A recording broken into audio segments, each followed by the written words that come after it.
Manifestation ce matin devant le Conseil général des riverains du boulevard Fayolle de Firminy. Ils attendent toujours leur déviation. Pas moins de 12 000 véhicules par jour transitent sur cette route départementale. L'entrée de l'école, ça frise le trottoir. Là, à ce niveau-là, on a peur d'un accident grave. Ces riverains souhaitent une nouvelle fois interpeller les élus, notamment leur maire, qui se rendait à la session du Conseil général. Depuis avril 2012, il y a seulement 2 études qui ont été lancées sur 3. Alors c'est sûr, on fait gagner du temps, on traîne, etc. Et pendant ce temps, c'est toujours les riverains qui trinquent, les enfants qui trinquent avec les parents. Donc la ville d'ailleurs de Firminy a pris plusieurs mesures des travaux, mais ça ne suffit pas. Il faut dévier ce trafic. Monsieur le maire tient un discours très engagé, mais sur le terrain, rien n'est fait.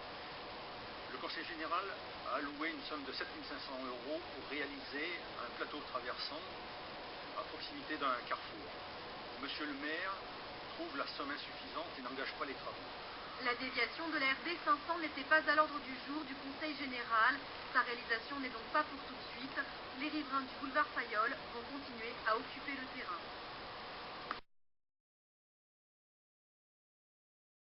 Nouvelle action des riverains pour la déviation du boulevard Fayolle à Firminy. Ils étaient une vingtaine ce matin devant les portes du Conseil général à Saint-Étienne.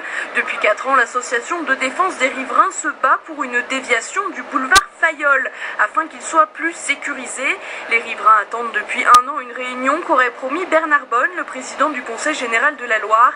Mais la collectivité n'a pas l'air d'avoir inscrit le contournement de la RD 500 à son prochain budget. L'association attend toujours une réunion avec les élus. Il y a 12 000 véhicules jour, dont 800 poids lourds qui passent sur ce boulevard et qui ne sont qu'en transit.